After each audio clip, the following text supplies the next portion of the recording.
이번 주에 갑자기 추워졌잖아요.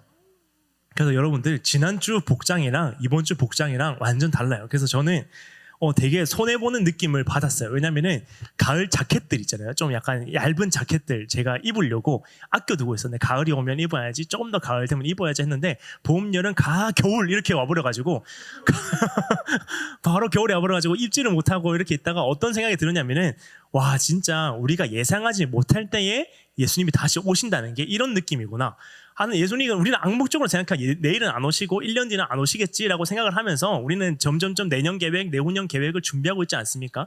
그러나 이 계획을 다 하기 전에 언젠가 이렇게 급하게 예수님께서 오시겠다라는 생각을 들면서 우리가 진짜 준비를 많이 하면서 살아야겠구나, 예수님에 대한 재림에 대한 준비를 많이 하면서 살아야겠구나라고 생각을 하게 되었어요.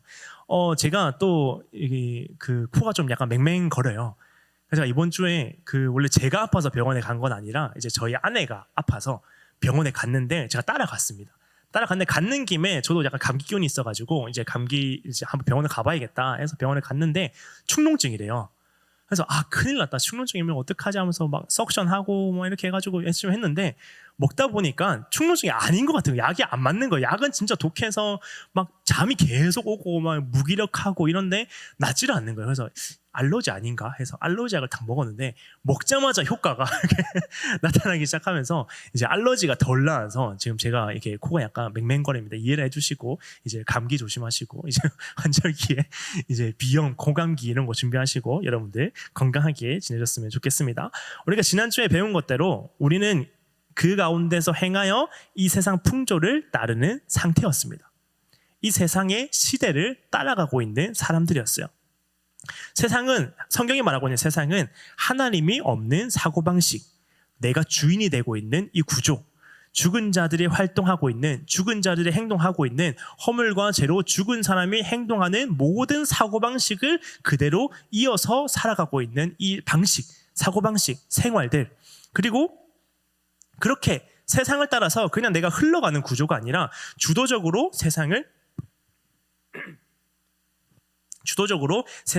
따라가고 있는 이 방식, 내가 열심히 따라가고 있는 이 방식을 세상이라고 하는 것, 이 세상이라고 하는 사고방식이라고 말씀을 드렸습니다.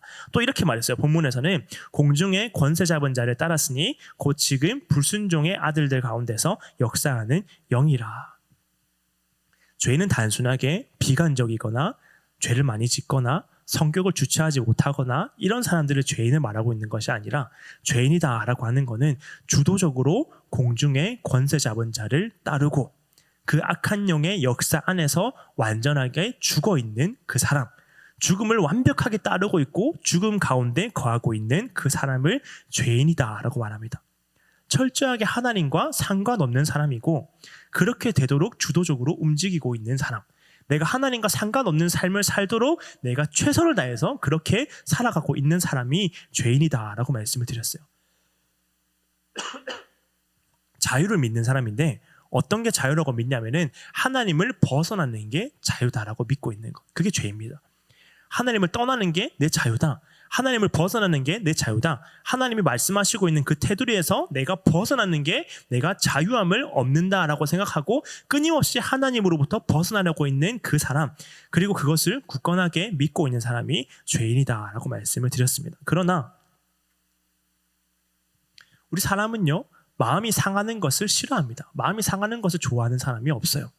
그런데 하나님께서는 상한 마음을 기뻐하십니다. 사람은 자신에게 자기의 의가 남아있다고 생각해요. 어느 정도의 의로움은 있다라고 생각합니다.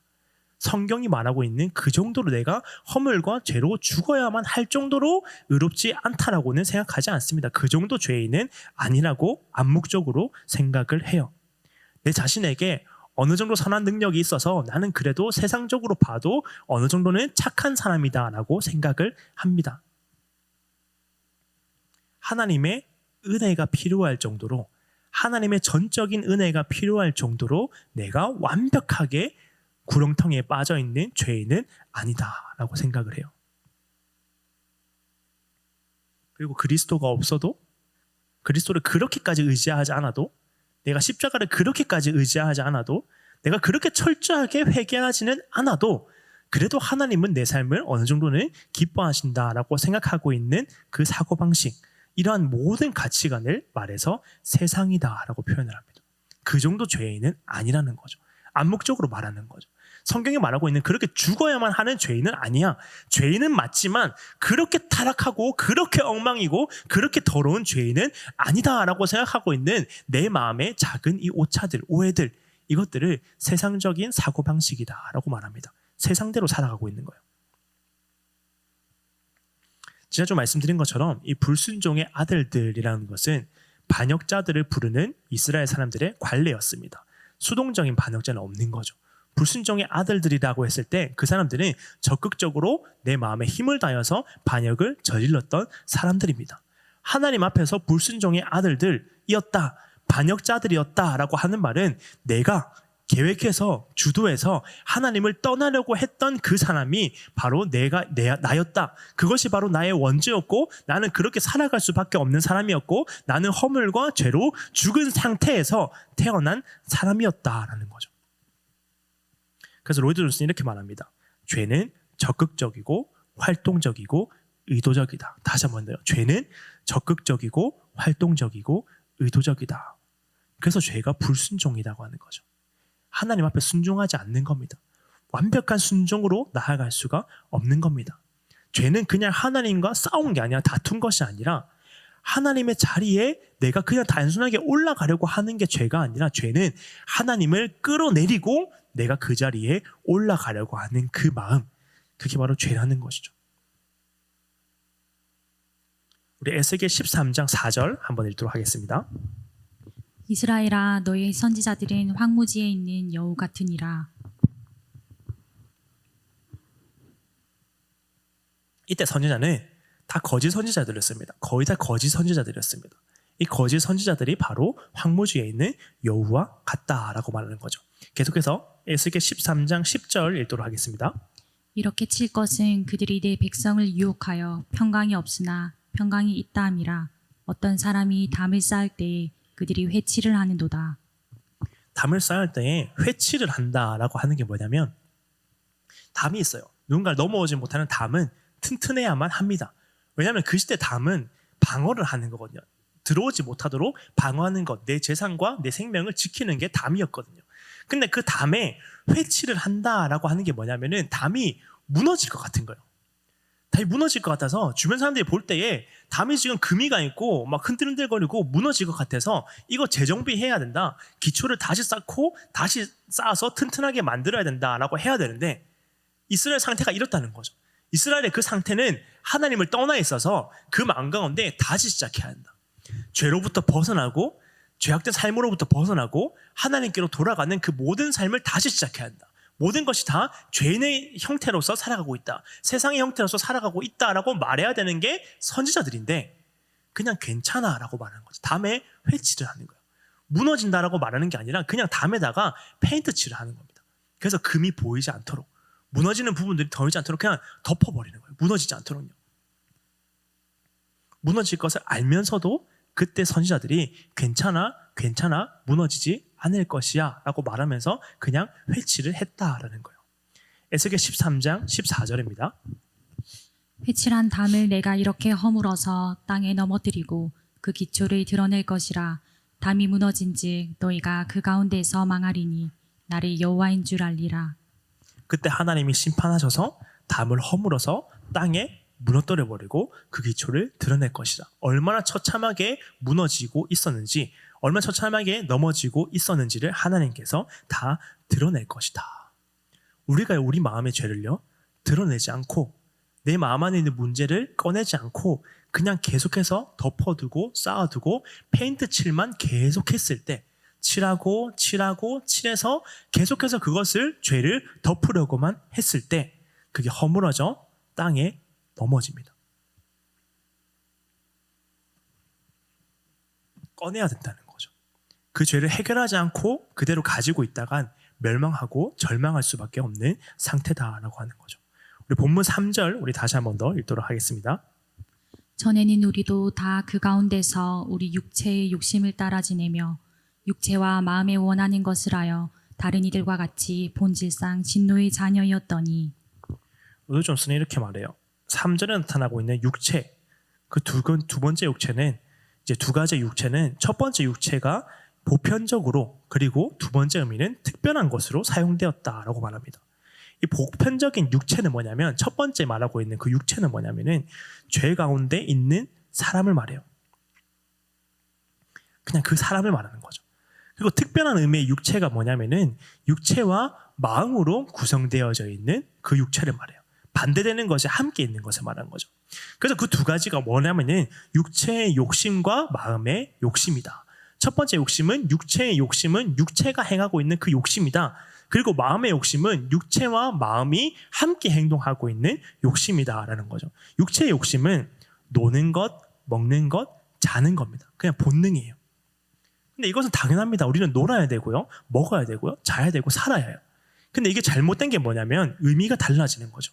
놀기 위해서 살고, 먹기 위해서 살고, 잠을 자기 위해서 사는 것. 내 본능이 삶의 목적이 되어버린 것, 그렇게 살아가고 있는 그 상태, 삶의 모든 의미가 자신의 쾌락에 있는 사람, 그냥 더 잘 살기 위해서 있는 사람, 본능에 있는 사람을 육체의 욕심을 가진 사람이다라고 표현합니다. 육체의 욕심을 가진 사람이에요. 마음의 욕심을 가진 사람은 이렇게 말해요.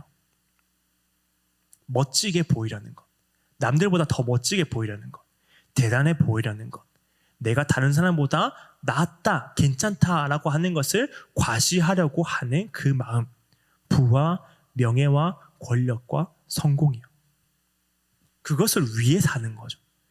내가 필요해서 사는 것이 아니라 부를 위해서 살고, 명예를 위해서 살고, 권력을 위해서 살고, 성공하기 위해서 살려고 하는 그 마음. 이 세상은요, 마음의 욕심으로 가득 차 있습니다. 뉴스를 보고 기사를 보고 책을 보면요, 다 마음의 욕심으로 가득 차 있어요. 나처럼 되어라, 훌륭한 사람이 되어라, 대단한 사람이 되어라, 다른 사람이 부러워할 만한 것을 너는 가져라 라고 말하며 모든 교만으로 세상은 똘똘 뭉쳐져 있습니다. 마음의 생각의 타락이죠. 이 두 가지로 있어서 이 두 가지 육체로 인해서 사람을 멸망한다라고 말합니다. 첫 번째, 이 육체의 욕심을 따라서 본능에 따라서 그렇게 흘러가는 거예요. 많은 사람들이 먹기 위해, 자기 위해, 살기 위해 그냥 살아가니까 나는 그냥 그렇게 살아가면서 허물과 죄로 죽는다는 거죠. 또 많은 사람이 세상 가운데서 뭔가 자신을 나타내기 위해서 살아가니까, 그것을 목적으로 살아가니까 그렇게 뽐내고 과시하다가 허물과 죄로 죽었다라는 거죠.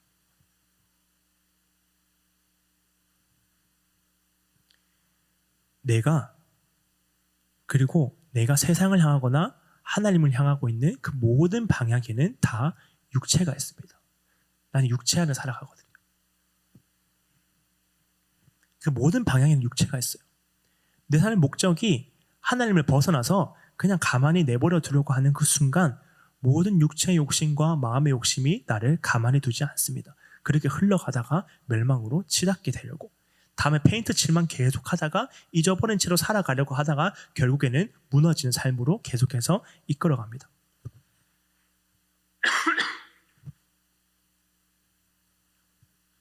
이 마귀는 속여요. 죄인이지만 하나님의 이 엄청난 은혜는 필요하지 않다.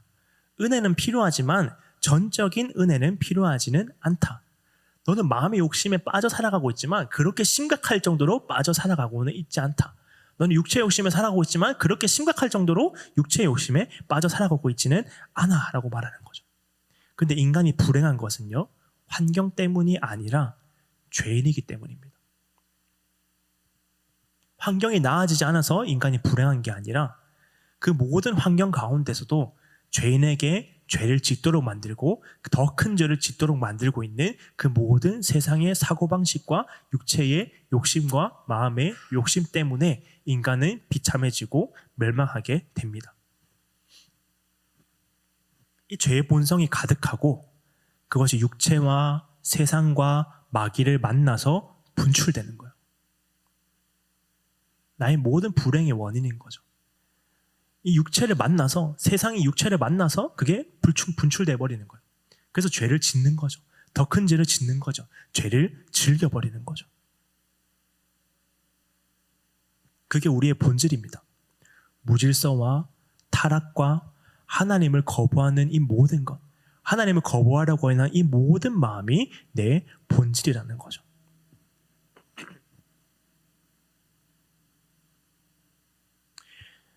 하나님의 진노라고 했을 때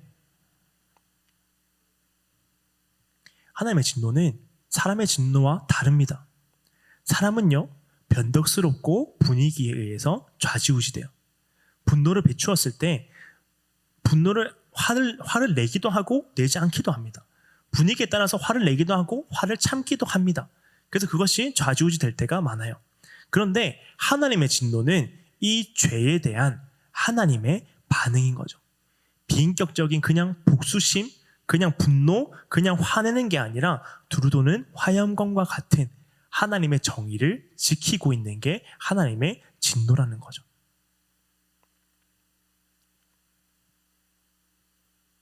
그래서 이 본질상 진노의 자녀가 우리가 되었다라고 하는 것은 이 하나님과의 관계에서 사랑의 하나님, 역사하시는 하나님, 우리를 자녀 삼아주시는 하나님, 우리 가운데 새 일을 행하시는 하나님과 관련이 있는 게 아니라 하나님의 진노와 관련이 있어서 그 진노 가운데 진노 아래에 있었던 죄인이었다라는 거죠. 우리가 그런 죄인이었다라고 하는 겁니다. 이 본질상 진노의 자녀와 하나님 사이에 예수님께서는 중보자가 되어주시는 거죠. 하나님의 전적인 은혜가 가득하도록 하나님께서 주시는 그 사랑이 가득하도록 중보자가 되어주시는 거예요. 그런데 하나님의 진노를 알지 못하면 내 본성이 얼마나 타락해서 본질상 진노의 자녀였고요, 육체와 마음에 원하는 것을 따라했고요, 세상을 따라했고요, 세상에 흘러가고 있었고요, 허물과제로 죽었다라고 하는 것을 인정하지 못하고 있으면은 하나님의 사랑에 대해서 정말로 참 사랑을 알 수가 없습니다. 내가 얼마나 큰 진노 안에 있었고 그 진노 안에 눌려지고 있었고 내가 세상을 얼마나 살아가고 있었고 하나님을 적대시하고 하나님을 떠나고 하나님의 자리에서 하나님을 내려앉히고 내가 그 자리에 올라서려고 했던 크나큰 반역자였구나라고 하는 사실을 내가 인정하지 않으면 예수님의 그리스도의 십자가가 그렇게 나에게 큰 사건이 되지 않는 겁니다.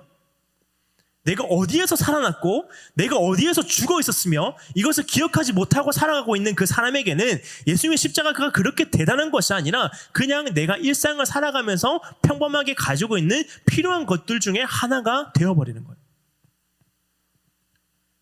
진노를 알지 못하면 하나님의 사랑에 참여하는 자가 아니라 하나님의 사랑의 구경꾼이 됩니다.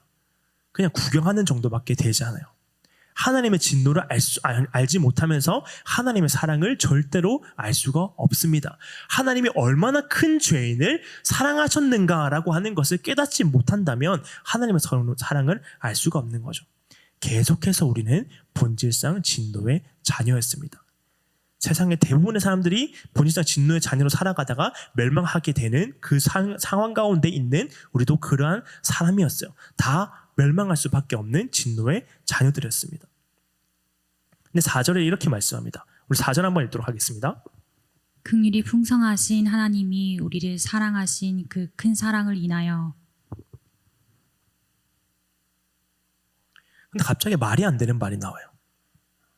허물과 죄로 죽었고요, 진노의 자녀였고요, 세상을 따라갔고요, 세상 풍조를 따랐고요, 육체와 마음의 욕심을 가지고 살아갔던 그 모든 사람이 있었기 때문에 하나님이 다 멸망시키셨다라고 하는 게 당연한 문맥의 흐름입니다.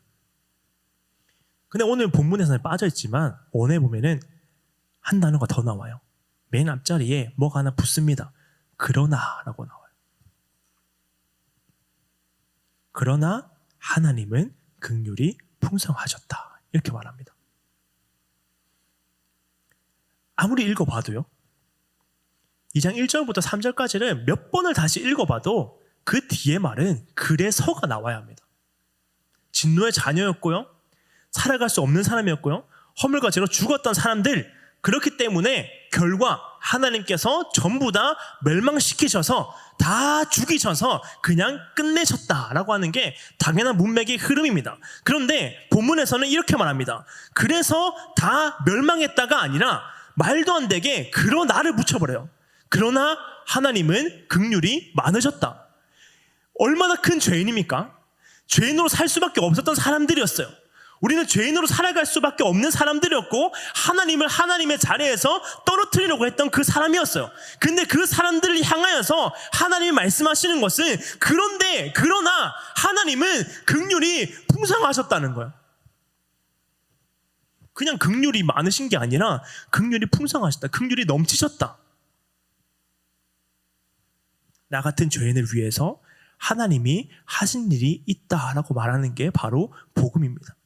허물과 죄로 죽었던 사람을 향하여서, 죽음에 사로잡혀 있었던 사람을 향하여서 하나님께서 놀라운, 그 사람들을 살리실 놀라운 계획이 있으셨고 그것을 자기 아들을 죽이시면서까지 실행하셨다라고 하는 게 복음이에요. 그 복음이 오늘 본문에 선포되는 거죠. 이 복음의 전제는 뭐냐면요, 내 죄가 거의 하나님의 긍휼과 사랑에 비교될 만큼 너무나도 컸다는 거예요. 그냥 긍휼이 아니라 긍휼이 풍성하셨어야만 했습니다. 하나님은 얼마나 크냐라는 거예요. 내 죄가 얼마나 크냐면은 예수 그리스도가 십자가에 그냥 죽으신 게 아니라 처참하게 죽으셔서 실제로 그 죽음 가운데 들어가시게 될 정도까지 내 죄가 너무나도 컸다라고 하는 겁니다. 하나님이 얼마나 크십니까? 얼마나 위대하십니까? 그 하나님의 긍휼은 당연하게 풍성한 겁니다. 근데 성경은 한 번 더 말해요. 긍휼이 풍성하신 하나님의 그 큰 사랑을 인하여 우리 죄가 그만큼 컸다는 거예요.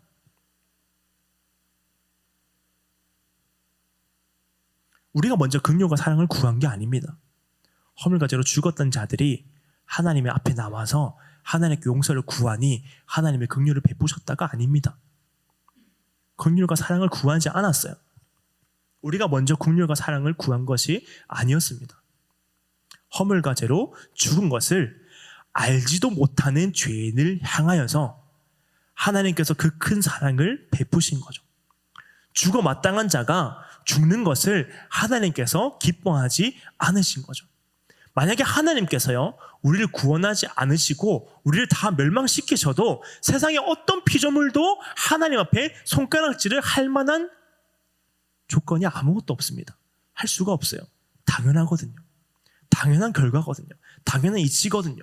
물이 위에서부터 아래로 흐르는 것처럼 죄는 멸망받아 죽는 게 당연한 세상의 이치거든요.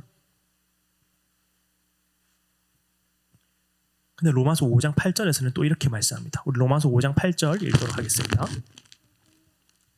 제가 한번 읽도록 하겠습니다. 우리가 아직 죄인 되었을 때에 그리스도께서 우리를 위하여 죽으심으로 하나님께서 우리에 대한 자기의 사랑을 확증하셨느니라. 우리가 아직 죄인 되었을 때에, 중요한 거 하고 있는데 지금 우리가 아직 죄인 되었을 때에 그리스도께서 우리를 위하여 죽으심으로, 우리가 죄인에서 벗어났을 때가 아니라, 죄인에서 회개했을 때가 아니라 죄 가운데 여전히 있을 때에, 죄에 찌들어 있을 때에, 허물과 죄로 죽었을 때에, 세상을 그냥 따라 살아갈 때에, 그러니까 세상이 흘러간 대로 흘러가다가 멸망하는지도 모르고 멸망으로 흘러가다가 그냥 멸망하게 되는 그 순간 가운데 그리스도께서 우리를 위하여서 죽으신 거죠. 우리가 죽어달라고 하지도 않았음에도 불구하고, 우리 좀 용서해 주세요, 우리 좀 구해 주세요, 우리 살려 주세요, 그래서 예수님께서 십자가 져주셔서 우리 구원해 주세요라고 말하지 않았음에도 불구하고 하나님께서 우리에 대한 자기의 사랑을 확증하셨느니라. 하나님께서 결정해 주신 거예요. 우리가 결정하지 않았습니다. 우리가 하나님을 따르기로 결정하지 않았어요. 그런데 하나님께서 자기의 독생자를 죽이심으로 우리가 죄인 되었을 때에 자기의 사랑을 먼저 확증하시고 그 사랑을 우리에게 보여주신 거예요. 그게 그러나입니다. 그러나 하나님이 죄인을 죽는 것을 기뻐하지 않으셨던 그 하나님이 우리를 살리신 거예요. 요한일서 4장 10절 우리 한번 읽도록 하겠습니다. 사랑은 여기 있으니 우리가 하나님을 사랑한 것이 아니요 하나님이 우리를 사랑하사 우리 죄를 속이기 위하여 화목제물로 그 아들을 보내셨습니다. 찬송가 이런 내용이 있습니다. 웬 말인가? 웬 은혜인가? 그 사랑 놀랍다. 우리가 할 수 있는 반응이에요. 하나님, 이게 무슨 말입니까? 나는 구하지도 않았는데 하나님께서 나를 불러주셔서 나를 인도하여 주시고 내 사랑을 보여주시고 나니까 그때 보이는 거예요. 내가 얼마나 큰 죄 가운데 있었는지가 그때 보이는 거예요. 내가 얼마나 멸망할 수밖에 없었는지가 그때 보이는 거예요. 그때 성도의 반응은 무엇입니까? 하나님 이게 무슨 말입니까? 하나님 이게 무슨 은혜입니까? 하나님 이게 무슨 사랑입니까?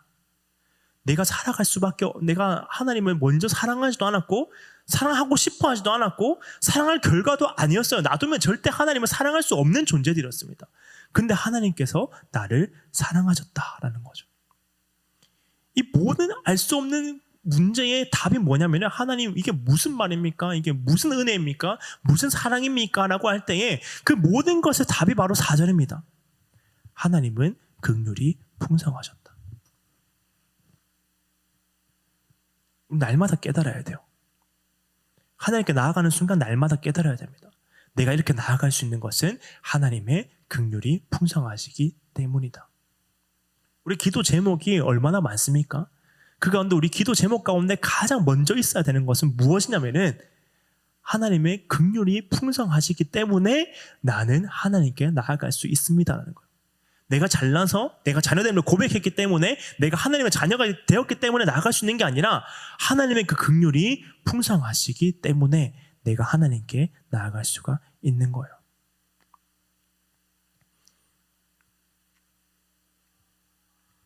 빌립보서 1장 6절 우리 한번 읽도록 하겠습니다. 너희 안에서 착한 일을 시작하시니까 그리스도 예수의 날까지 이루실 줄을 우리는 확신하노라. 우리에게 구원을 시작하신 하나님, 구원의 착한 일을 시작하신 하나님이 하나님께서 그리스도 예수의 날까지 이루실 줄을 우리는 확신하노라.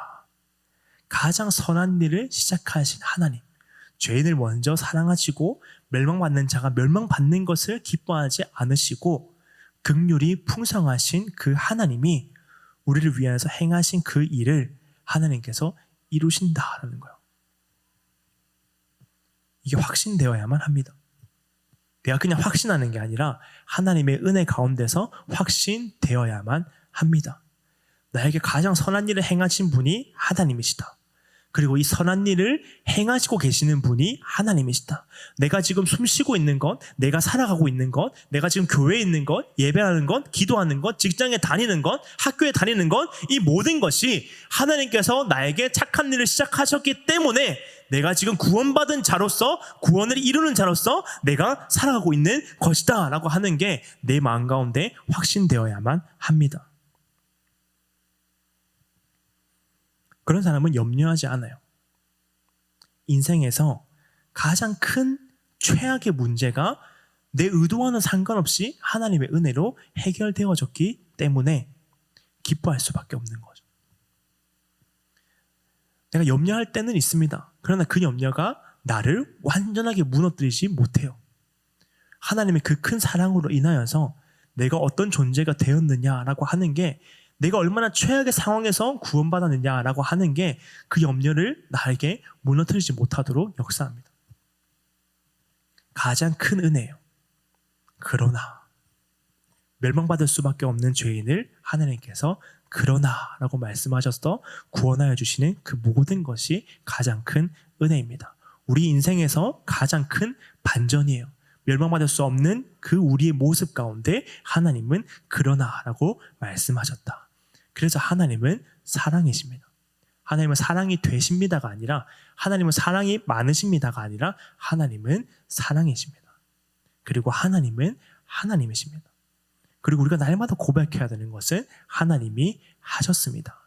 내 삶의 모든 문제와 내 삶의 모든 타락과 내 삶의 모든 깊은 어둠까지 하나님께서 해결하여 주심으로 나는 하나님의 자녀로 살아갈 수가 있습니다. 하나님이 하셨습니다 라고 고백할 수 있는 우리의 모습이 되었으면 좋겠습니다. 우리 한번 기도할 때에